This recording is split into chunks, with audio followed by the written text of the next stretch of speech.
Hello, everyone, and good morning. Happy Tuesday. It's kind of funny because it's a little overcast in Goleta, and if anybody knows me who's watching, they know that I run really cold. So I have this really super warm, cozy sweatshirt on, and it's like not even that cold. But anyway, thanks for joining me. And if you are by chance watching the replay of this, please type in replay.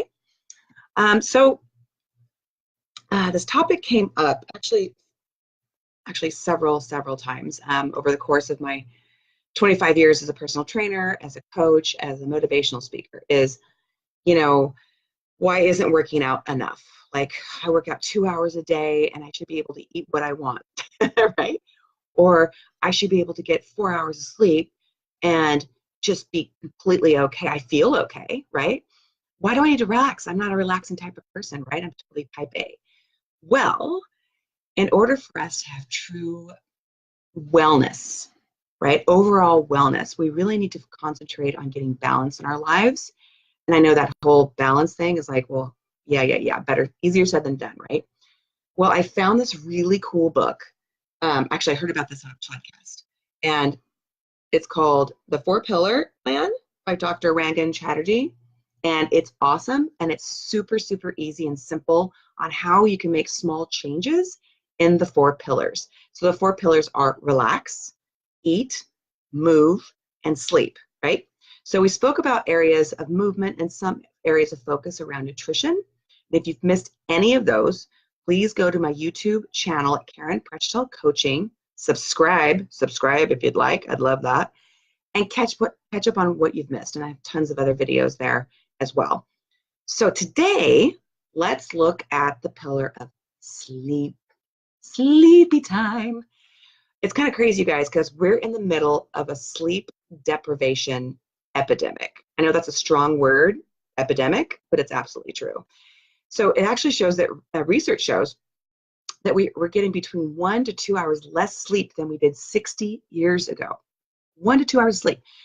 So if you're looking at it from a financial perspective, if you're a CEO or a corporate company, in the 8-hour sleep cycle, that's a hugely significant drop of 25%. So how damaging is that for CEOs and anybody out there? It's actually possible to put a number behind it. It costs the U.S. economy $400 billion with a B, billion dollars every year through tired or absent employees. And that's just with work, right? So that's the work side of things, right? So how does that impact us as humans, right? So again, this is all based on science. Science shows that a lack of sleep causes many significant changes in the body, and it increases your risk for some serious health issues, such as obesity, disease, and even early death. So if that doesn't wake you up a little bit, that's a little scary, right? Early death, just because you're not sleeping enough. So sleep is a really important function for many, many reasons. So when you sleep, your brain signals your body to release hormones and compounds that help manage hunger levels, decrease your risk for all those health conditions I listed, maintain your immune system, and it actually helps retain your memory. And I know from experience, because I used to work 2 jobs in my 20s. I was working, 15 hours a day. I'm like, I'm good. I'm waking up at 3:30 in the morning. I'm going to bed at 10. I'm good. But I would have areas where I'm like, I just can't remember X, Y, or Z, right? So it absolutely helps retain your memory. So how much sleep should you get? What's the magic number? Well, Dr. Rangan Chatterjee doesn't really believe it's a number, get 8 hours. Like, I believe in the 8-hour plan, but he has a really good point here. It's not just the time, it's the quality of sleep. The quality of sleep really, really is important, and I absolutely agree. So are you getting enough sleep? You have to ask yourself a few questions. First one is, do you wake up feeling refreshed? Like, you wake up and you're all, yeah. Or do you feel like, I can't wake up until I have my first cup of coffee or 2 or 3, right? So if you wake up feeling refreshed, that's a good indicator that it's a good general barometer of overall health. if you're waking up feeling refreshed.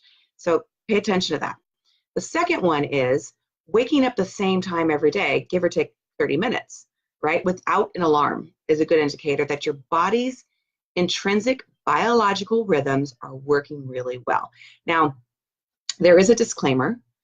Whoever has pets, kids, you have to give yourself a little bit of flexibility there. But the overall is, are you wake up feeling refreshed? And the third thing is, do you fall asleep within 30 minutes? Not being able to fall asleep within 30 minutes of trying means that it's likely that there's something going on with your lifestyle that is untraining your body's own natural ability to sleep. So it's lifestyle related typically. So again, if you're listening, it's going, I don't think I'm getting enough sleep. I'm sitting here watching Karen and I'm basically falling asleep. Hopefully not. Hopefully I'm more engaging than that. But you're tired. If you're looking at me right now, you're tired and you're like, I have to have my coffee to pay attention. It could be your lifestyle. Okay, so don't panic. So the majority of sleep problems are around lifestyle. So what can you do to get better quality sleep? So if you know me, I always give you one thing to take away because we're just too bombarded with everything else.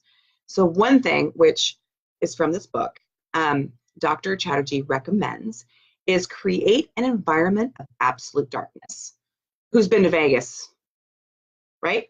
They have those blackout curtains. I don't feel like I'm going to wake up the next day, right? You don't have to get blackout curtains, but if you can, that'd be kind of cool. So create just darkness. Darkness is a signal to our bodies that it's time to rest, right? So it triggers the production of melatonin, which is the hormone that's largely responsible for us to help us go to sleep. A lot of people take that supplement because it's just not happening naturally. So maybe try these things as complete darkness. So what can you do about that? So 3 tips. First one, if you don't have correctly sized, extra thick curtains, maybe invest in that, right? Or even better, the blackout curtains like I talked about. The big one, and if right now that's just too big for you, the biggest one is to remove all devices from your room. If you have a TV, you know what? Cover it. Phones, don't even bring them in your room. Charge them outside of your room. The darker the room, the better, okay? So remove all those screens. It could be laptops, phones, television, remove all of it. So remember, changing habits takes a mindset shift. And I'm actually going to practice this also. I'm going to take my phone and charge it outside of my room tonight. I'm going to ask Christy, my wife, to do the same. And we're going to test this theory out, right? Is just create the most dark environment you could possibly do and take those devices out. And so don't overwhelm yourself with thinking, I got to get more sleep. How do I create more darkness in my room? Oh my God. Do one thing. It's a mindset shift. Don't overwhelm yourself. The one thing I'm going to do is my phone. What's the one thing you're going to do? Okay. So that's it for today. Again, if you've missed any of my sessions, check them out. My YouTube link, Karen Pretzschall Coaching. Subscribe if you'd like. I'd love it if you did. And again, if you have questions or need help with anything and mindset shifts in any area of your life, message me on Facebook, my website. There's lots of areas on how to contact me. Okay? Everybody have a great rest of your day, and I will talk to you next week. Get some sleep. Bye-bye.